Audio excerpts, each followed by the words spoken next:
जीवंत कईछ पिठी जगन्नाथ चित्र आंकी सोशल मीडिया रे वीडियो अपलोड करी अड़ुआरे ओडिया ब्लॉगर विश्वजित जेना ए प्रजातिर कईछ धरिबा एवं ता उपरे रासायनिक रंगरे चित्र आंकिबा वन्यप्राणी संरक्षण आईन 1972 अनुसार अपराध। से भले हिंदू धर्म रे कईछ को भगवान विष्णुंकर एक अवतार बोली ग्रहण करा जाउथबा बेले कईछ पिठी जगन्नाथ को चित्र आंकिबा को नै मध्य प्रश्न उठुछि।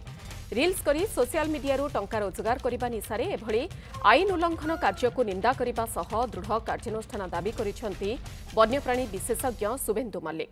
सेबडे अजाणात रे एभली करिथिबारु क्षमा प्रार्थना करिसेंती ब्लॉगर विश्वजित जेना। अनेक आईन उल्लंघन होती। प्रथम हूँ वन्यप्राणी संरक्षण आईन 1972 कारण जो लेसिमिज पंक्टाटा ये तो शेड्यूल 1 कईच से सरीसृप ताकू धरले 7 वर्ष जेल लक्ष टका जरिमाना कि उभय दंडर प्रावधान अच्छी तापर धरिकी एनी जंतु उपर कलर करवा सी आ गोटे अपराध प्रिवेंशन ऑफ क्रुएल्टी एक्ट। तापर जगन्नाथ आम खेलना नुआ गाए लक्ष लक्ष मैंने कोटी कोटी लोक भावावेग जगन्नाथ को चित्र करने आउ कौटी जगह मिललानी कईच पर तुम चित्र करदेल कईच पर जगन्नाथ महा मैंने विष्णु गोटे अवतार कूर्म अवतार ये बड़ दुस्साहस से कले केमती तेणुक एसबू जिनस को आम ये करवा तार एकमात्र कारण हूँ मैंने जगन्नाथ भक्ति नुह जगन्नाथ को ड्रामा करी द्वारा निजर भ्यू आउ लाइक बढ़ेबे और या टंका रोजगार करेंगे सोशल मीडिया कंपानी यही उद्देश्य दृढ़ स्तर में दृढ़ भाव निंदा करुचु। तुरंत वन विभाग पुलिस समस्ते यहाँ पुलिस साइबर क्राइम टंका रोजगार कर जो ऑनलाइन आकार में तुरंत कर दरकार।